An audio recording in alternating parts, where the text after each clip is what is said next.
একাত্তরের ঘাতক দালাল নির্মূল কমিটির উপদেষ্টা মণ্ডলীর সভাপতি শাহরিয়ার কবির এবং সাংবাদিক শ্যামল দত্তকে 7 দিনের রিমান্ড শেষে আজ আদালতে নেওয়া হয়েছিল। সেখানে রয়েছেন সহকর্মী শফিকুল হক, সরাসরি যুক্ত হচ্ছি তার সাথে।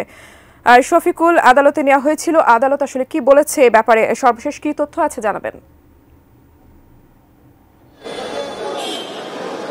রুম্পা, আপনি যাদের কথা বললেন শুরুতেই বলে রাখি যে ঘাতক দালাল নির্মূল কমিটির সভাপতি, যিনি সাবেক সভাপতি ছিলেন শাহরিয়ার কবির, তাকে আসলে নতুন করে যাত্রাবাড়ি থানার পৃথক দুটি হত্যা মামলায় তাকে সোনারেশ দেখানো হয়েছে এবং আদালতে তার জামিন আবেদন করা হয়েছিল। যদিও আদালত তার জামিন আবেদনের যেই শুনানি সেটি মঙ্গলবার অর্থাৎ আগামীকাল সেই শুনানির দিন ধার্য করেছে। এর বাইরে সিনিয়র সাংবাদিক শ্যামল দত্ত এবং মোজাম্মেল বাবু, তাদের দুজনকেও আজকে 7 দিনের রিমান্ড শেষে আদালতে নিয়ে আসা হয়েছিল এবং তাদের বিরুদ্ধে যেহেতু নতুন করে কোনো মামলা দায়ের হয়নি, সেক্ষেত্রে আদালত তাদের কারাগারে প্রেরণের নির্দেশ দিয়েছে। তো সবকিছু মিলিয়ে বলা যায় যে 3 জন আজকে 7 দিনের রিমান্ড শেষে আদালতে হাজির করা হলো, তাদেরকে পুনরায় আসলে আদালত তাদেরকে কারাগারে পাঠানোর নির্দেশ দিচ্ছে। একটু পেছনের কথা যদি বলি, সাংবাদিক শ্যামল দত্ত এবং মোজাম্মেল বাবু, তাদেরকে পৃথক দুটি মামলায়, শ্যামল দত্তকে ভাসানটেক থানার একটি হত্যা মামলায় এবং সাংবাদিক মোজাম্মেল বাবুকে রাজধানীর রমনা থানার একটি হত্যা মামলায় গ্রেফতার দেখানো হয়।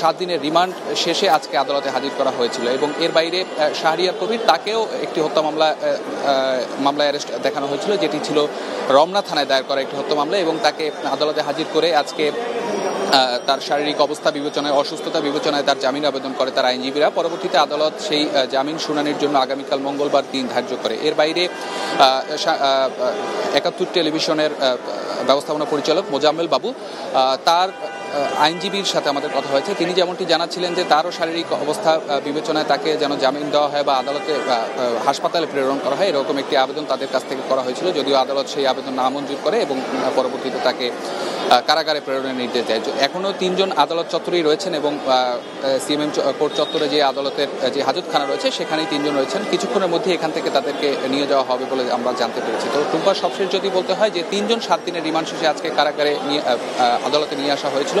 3 জনকেই আসলে আদালত তাদেরকে কারাগারে পাঠানোর নির্দেশ দিয়েছে।